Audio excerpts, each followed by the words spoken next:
Este sería el primer motivo por el cual muchos no comprenden el significado de la gracia divina. Esto es así porque la piedra de la ley no ha sido quitada de sus vidas. La piedra representa la ley porque los 10 mandamientos fueron escritos en tablas de piedra. Mientras una persona no comprenda cuál es el verdadero propósito, objetivo de la ley, no habrá de comprender lo que es la gracia. Dichas personas no entienden que la ley nunca fue dada a nosotros, los creyentes. La ley fue dada a Israel para guiarlos hacia Jesús. Cuando Cristo vino a la tierra e hizo su obra en la cruz, le puso punto final a la validez de la ley. Jesús vino para traernos un nuevo mandamiento, el del amor, para que sepamos y creamos que somos amados por Dios. Recién después de comprender esto, estamos en condiciones de amar a nuestros semejantes. El verdadero objetivo de la ley de Moisés era señalar hacia Jesús. Cada uno de los 10 mandamientos señalaba hacia Jesús. Dios le dio la ley al pueblo de Israel para que se dieran cuenta que de ninguna manera podían satisfacer las demandas divinas y que la única solución era Jesús. El verdadero objetivo de la ley era conducir al pueblo de Israel hacia la fe en Jesucristo, el Mesías prometido. Eso era todo. Me animaría a decir que la gran mayoría de los creyentes no entienden esto. Jesús vino a la tierra, cumplió con todas las demandas de la ley y la abrogó, y vino a establecer un nuevo mandamiento, el del amor. El nuevo mandamiento es completamente nuevo y no uno antiguo renovado. Dicho en otras palabras, el nuevo mandamiento no es como una comida recalentada que nos sobró de la vez anterior. El nuevo mandamiento es una comida fresca, recién elaborada. Digamos que es un menú completamente diferente al que teníamos antes. El segundo motivo por el cual muchos no comprenden correctamente el significado de la gracia divina es porque no conocen a su sumo sacerdote. Como dije anteriormente, el sumo sacerdote representa la gracia divina. En Hebreos 4, 14 al 16 leemos lo siguiente: Por lo tanto, teniendo un gran sumo sacerdote que traspasó los cielos, Jesús, el Hijo de Dios, retengamos nuestra profesión, porque no tenemos un sumo sacerdote que no pueda compadecerse de nuestras debilidades, sino uno que fue tentado en todo según nuestra semejanza, pero sin pecado. Acerquémonos, pues, confiadamente al trono de la gracia para alcanzar misericordia y hallar gracia para el oportuno socorro. El trono del sumo sacerdote es el trono de la gracia. ¿Dónde encontramos gracia? En el trono del sumo sacerdote. Hay muchos que no comprenden la gracia, porque no entienden cuál era el objetivo de la ley y porque no saben lo que Jesús hace en la actualidad. Por eso dice en Hebreos 3:1, por tanto, hermanos santos, participantes del llamamiento celestial, considerad al apóstol y sumo sacerdote de nuestra profesión, Cristo Jesús.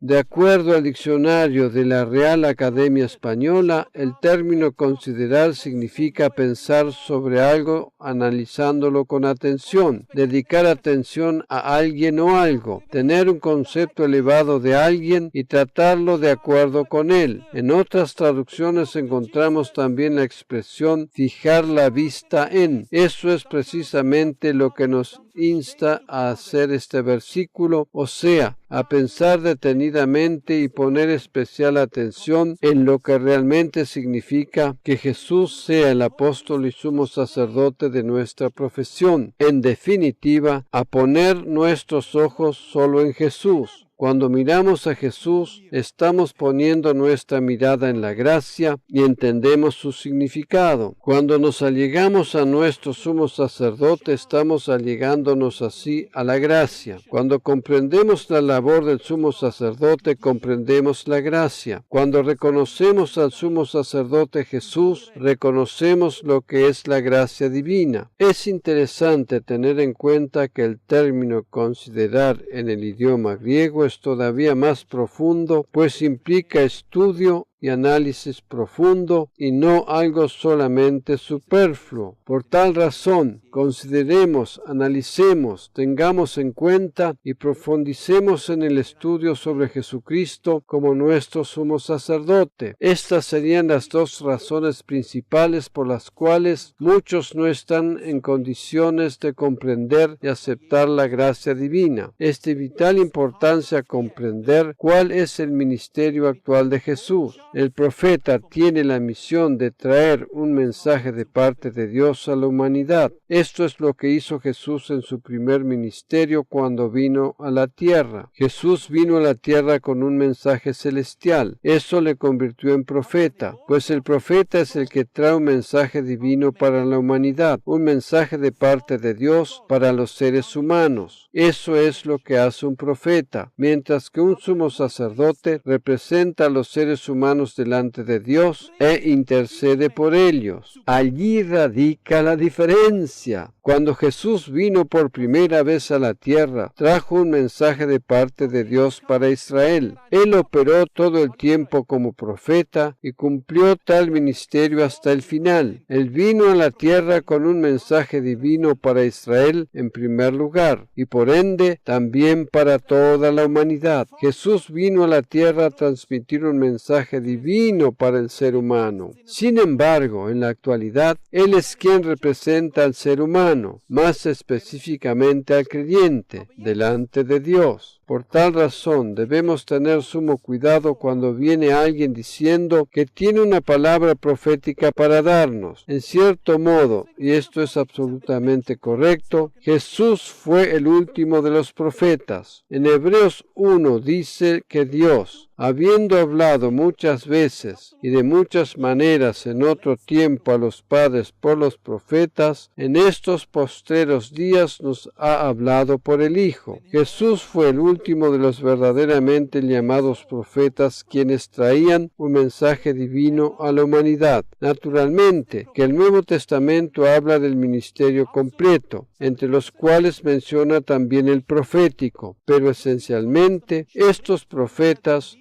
profetas no son aquellos que andan repartiendo palabras de parte de Dios a todo el que se le cruce por el camino. En primera instancia, el profeta habla y enseña la palabra de Dios. La característica primordial de un verdadero profeta del Nuevo Testamento es que éste enseña y predica la palabra por encima de todas las cosas. Él no es uno que anda por allí prediciendo el futuro. El profeta neotestamentario es el que predica o enseña la palabra de Dios. Es un maestro y predicador. Cuando Jesús vino a la tierra en su misión de profeta, traía un mensaje para el pueblo. Él profetizó una nueva dispensación, un nuevo pacto. En dicho mensaje profetizó lo que iba a suceder con Israel en el año 70 después de Cristo, con la destrucción del templo en Jerusalén y sucesos que habrían de suceder en el final de los tiempos. Naturalmente que Jesús habló acerca de sucesos futuros, pero primordialmente era un maestro y predicador. Uno de los elementos del mensaje de un profeta puede ser naturalmente la predicción de sucesos futuros, pero en primer lugar y por sobre todas las cosas, el profeta es uno que declara, expone y anuncia la palabra de Dios. En otras palabras, el profeta del Nuevo Testamento es el predicador. Jesús predicaba la palabra de Dios y por eso, en ese sentido, Él es el último de los profetas. Lo que Él vaticinó sobre el futuro se ha cumplido ya en parte y el resto se habrá de cumplir también con toda seguridad.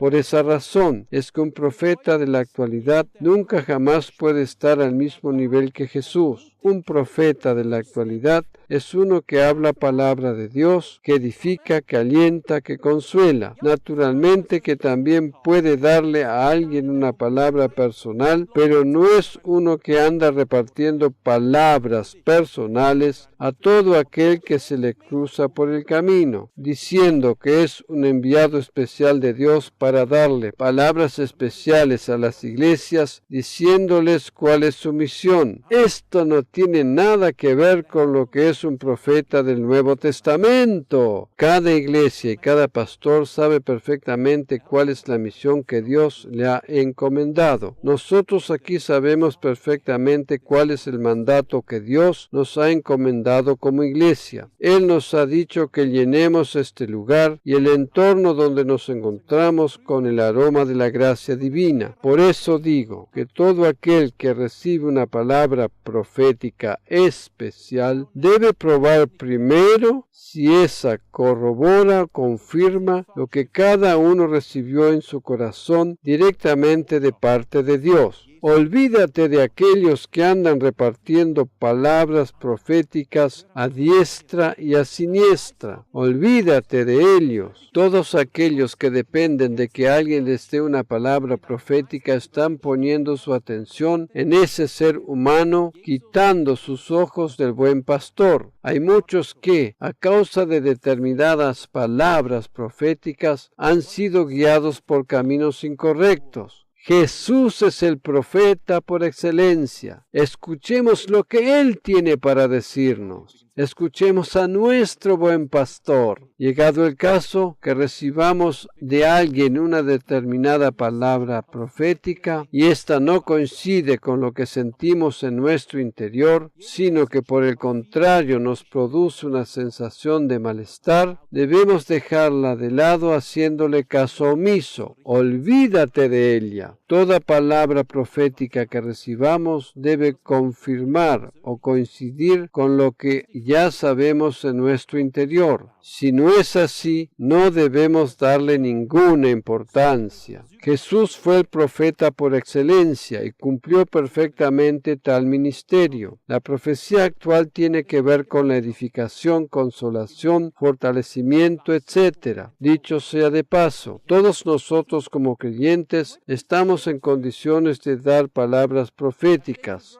Pero eso no nos constituye como profetas. Cada predicación o enseñanza contiene elementos proféticos, pues sirve para edificar, corregir, consolar, etc., en el momento justo y apropiado. Y eso solo lo sabe el Espíritu Santo. Sin embargo, así y todo, no tiene por qué ser necesariamente una palabra personal. Permite que sea la palabra de Dios la que te edifique, te consuele y te corrija. No estés a la pesca de palabras especiales. No estés buscando lo sobrenatural, sino busca al Señor. Por eso digo que cada predicación o enseñanza contiene elementos proféticos que sirven para edificar a cada uno de los oyentes. El sumo sacerdote representa la gracia divina y nuestros ojos o atención deben estar puestos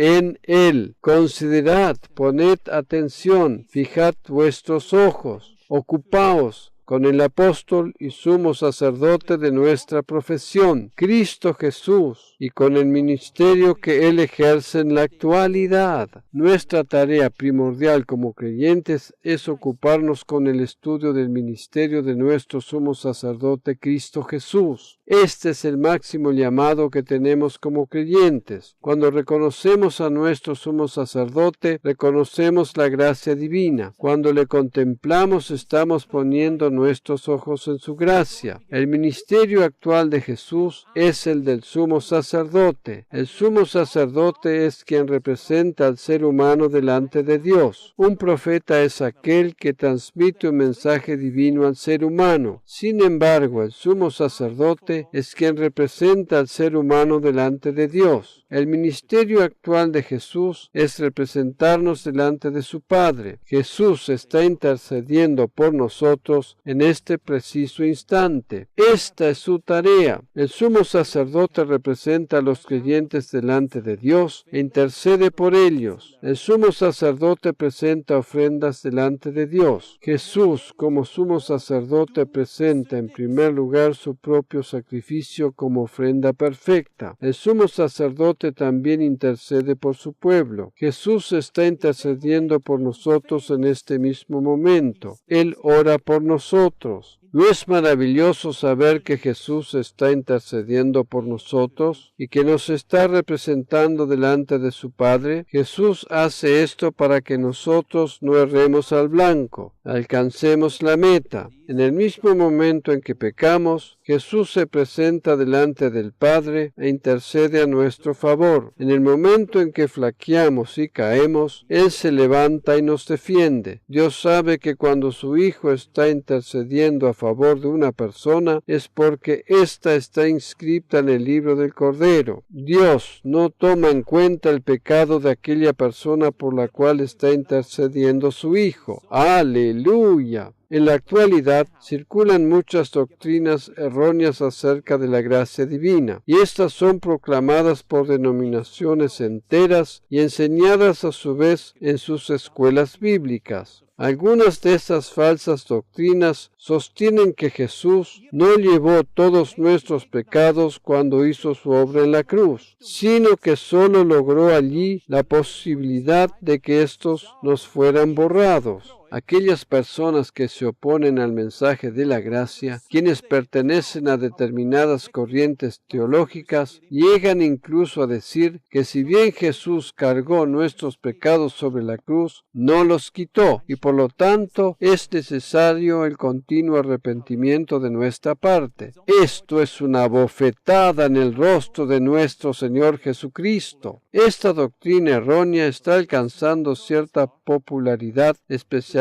en Alemania. Hay una denominación en especial que sostiene que Jesús cargó nuestros pecados, pero no los quitó ni perdonó. Cuán lamentable es esto, ¿verdad? Por otra parte, si hay voces que se levantan en contra del mensaje de la gracia, esto solo nos confirma que estamos en el camino correcto. Si no fuera así, no habría tales reacciones en contra. Si los poderes de las tinieblas no se levantaran en contra, nuestro mensaje no tendría relevancia alguna, pues sería un bla bla bla que no le interesaría absolutamente a nadie. Pero precisamente cuando los poderes de las tinieblas reaccionan poniéndose en contra del mensaje de la gracia, nos confirma que nuestro mensaje tiene una relevancia especial en el tiempo actual en que vivimos. El sumo sacerdote representa siempre a la gracia divina. El sumo sacerdote es sinónimo de gracia. Jesús también es el Rey que habrá de venir. Este será su tercer ministerio. Volvamos a considerar el gráfico. Él ejerció como profeta en su primera venida a la tierra. En la actualidad ejerce como sumo sacerdote según el orden de Melquisedec, y cuando venga por segunda vez a la tierra, habrá de establecer su reinado y con ello su tercer ministerio. ¿Cuál es la razón por la que Jesús volverá otra vez a la tierra? Para establecer su tercer ministerio. Recién entonces Él habrá de ejercer como rey. Su ministerio actual no es ese, sino que su reinado recién será manifiesto en el futuro. El motivo por el cual Él volverá a la tierra es para establecer su reinado y ejercer así la posición de su tercer ministerio. Él es el único que tiene el derecho a sentarse en el trono de David. Él es el Rey que habrá de venir. Para nosotros como creyentes, Él ya es Rey en nuestros corazones y por lo tanto ya vivimos de alguna manera en el reino de Dios. Sin embargo, la Iglesia no ha sido comisionada para establecer el reino de Dios sobre la tierra. La función de la Iglesia no es conquistar el mundo. Esa no es la tarea para la cual fue comisionada por Dios. La Iglesia no tiene la función de conquistar el mundo y el sistema babilónico que en él rige. Por esa razón, nosotros no estamos de acuerdo con la teología del denominado reino ahora. Dicha teología sostiene que Dios ha estado estado tratando de restablecer el control sobre el mundo y que para esto utiliza ahora la Iglesia para que por medio de ella las instituciones sociales, incluidos los gobiernos y las leyes, sean traídas nuevamente bajo la autoridad divina. Esto no es así. La Iglesia fue establecida por Dios para que los creyentes tengan un hogar y un lugar donde reunirse junto a otros hermanos. Un lugar donde se congreguen las ovejas para que sean pastoreadas por el buen pastor. Naturalmente que la Iglesia tiene la misión de alcanzar el mundo para Cristo, y esto se produce por medio de la autoridad del creyente. Cada uno de los creyentes ha sido capacitado por Dios para efectuar milagros y maravillas a su alrededor. Pero con eso y todo, la Iglesia no habrá de conquistar al mundo. Hay quienes sostienen que el Señor habrá de volver de nuevo a la tierra recién cuando la Iglesia haya conquistado el mundo. Si esto fuera así realmente, su venida estaría condicionada a nuestra decisión y voluntad,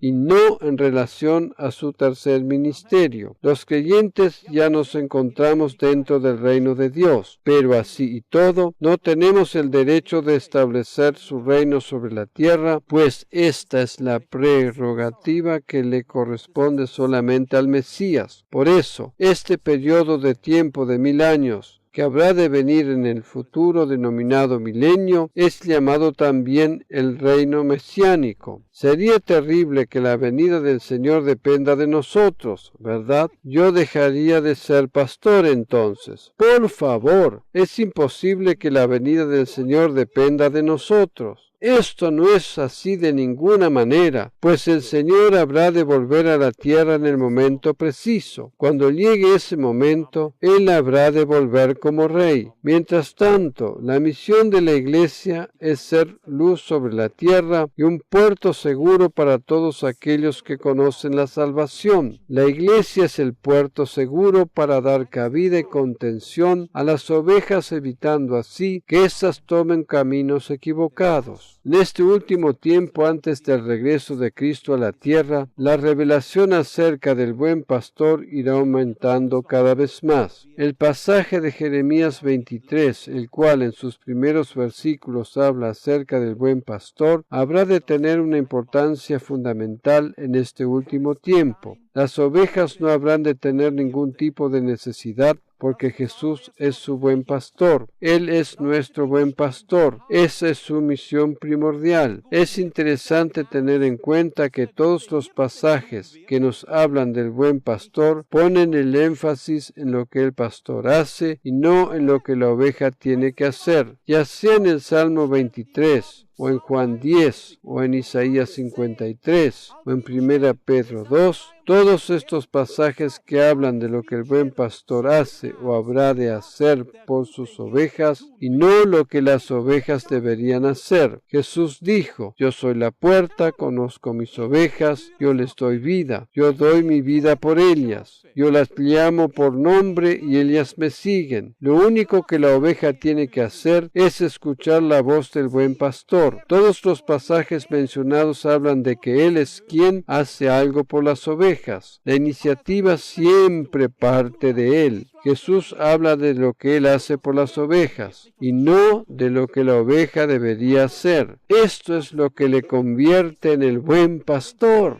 Él es quien nos conduce a praderas de delicados pastos, como dice el Salmo 23. Él es quien nos guía, que nos reconforta, que nos consuela, quien está siempre a nuestro lado, que nos prepara una mesa llena de provisiones en presencia de nuestros enemigos. Su vara y su cayado nos infunden aliento. Él es quien unge nuestra cabeza con aceite. Él es quien hace que nuestra copa esté rebosando. Él es quien hace todas las cosas por nosotros, sus ovejas. Nosotros solo recibimos sus beneficios y cuidados.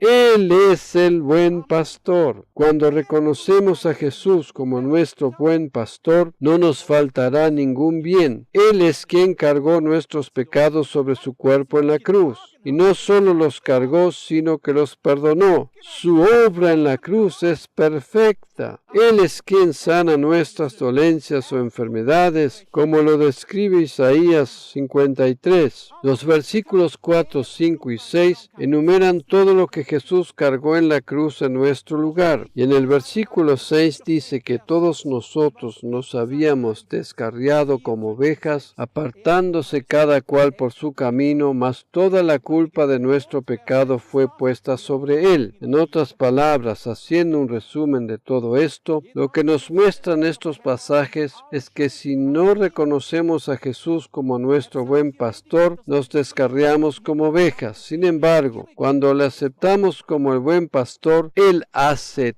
todo por nosotros. Él permitió que su cuerpo fuera horadado por nosotros. Él cargó la culpa de nuestro pecado. Él fue azotado. Todo tiene que ver con Él y solamente con Él. Él es el buen pastor. ¿Conoces el pasaje de la oveja perdida? Seguramente ya habrás escuchado bastante acerca de esta parábola que refirió Jesús. En este pasaje de Lucas capítulo 15 dice que Dios se alegra por cada oveja que vuelve a su redil. No es la oveja la que se alegra, sino Dios. La oveja no se pone a saltar de alegría porque el pastor la encontró. Por el contrario, precisamente porque el pastor la está cargando sobre sus hombros, ella no puede ponerse a saltar. La oveja solo se deja cargar por el pastor. Dios es quien se alegra por la oveja perdida y no a la inversa. Tampoco son los ángeles los que se alegran por la oveja perdida, sino que es Dios quien se alegra delante de los ángeles. Todo el pasaje en relación a la oveja perdida tiene que ver solamente con Dios, como Él la busca y como se alegra delante de sus ángeles cuando la encuentra. Tú te puedes preguntar ahora, ¿y dónde está el arrepentimiento de la oveja? La oveja no hace ningún tipo de arrepentimiento, sino que solo se deja cargar sobre los hombros del buen pastor. La oveja de ninguna manera se pone a llorar y a lamentar reconociendo sus pecados y arrepintiéndose de ellos, ni mucho menos de los pecados de sus antepasados. No, esto no es así. ¿Cuál es el arrepentimiento de la oveja? Ella simplemente se deja cargar sobre los hombros del buen pastor, que la lleva nuevamente al redil. Este pasaje no se refiere a los pastores de la actualidad, sino que habla única y exclusivamente de Jesús, quien es el buen pastor por excelencia. A causa de una interpretación errónea de este pasaje, siempre se ha puesto una gran presión sobre los pastores diciéndoles que tienen que dejar las 99 para ir a buscar la oveja perdida. Este pasaje no se refiere a los pastores de las iglesias, pues es Jesús,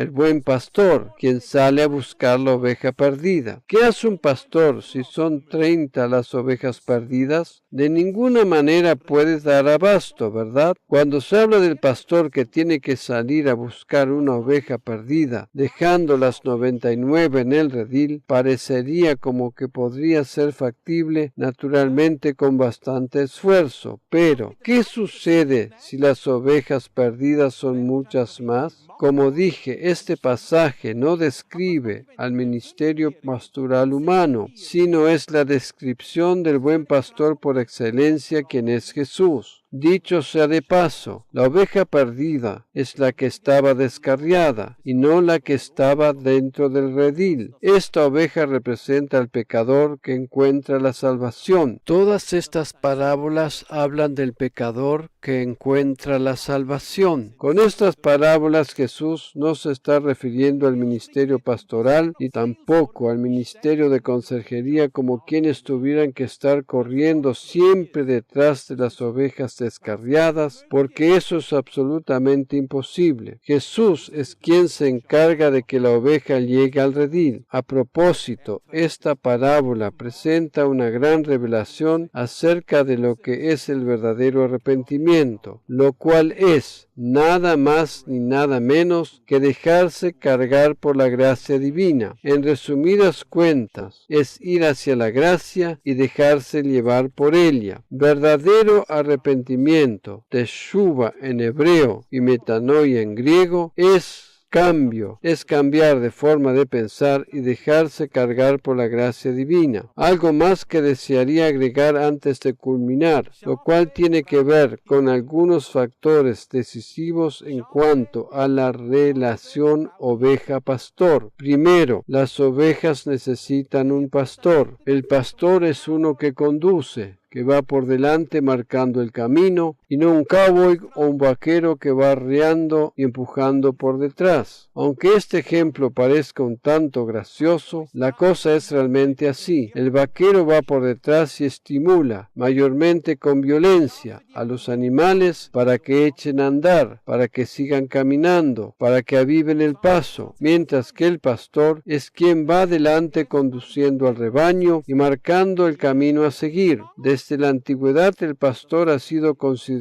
una figura de humildad y sencillez, y también de protección y guía. Segundo, las ovejas que están bajo el cuidado de un pastor no carecen de ningún bien. El Salmo 23:1 dice claramente: el Señor es mi pastor, nada me faltará. El buen pastor provee para las necesidades de sus ovejas. Tercero, la oveja tiene principalmente tres enemigos, a saber, el mercenario o asalariado, que es aquella persona que desempeña su tarea simplemente por el salario que ésta le reporta; el ladrón, el lobo que se viste de oveja para arrebatarla y causarle daño; y por último, ella misma, cuando se piensa que es autosuficiente como para cuidarse y abastecerse por sí misma. Dios no desea que andemos por la vida tratando de vencer los obstáculos con nuestras propias fuerzas, sino que desea protegernos y proveernos. Cuarto, las ovejas que no tienen pastor se mueren de inanición. Precisamente en el Salmo 23 dice que el pastor nos hace descansar en lugares de delicados pastos y nos pastorea junto a aguas de reposo. El buen pastor nos pastorea, o sea que nos conduce a praderas donde hay buen alimento. Las ovejas que no tienen pastor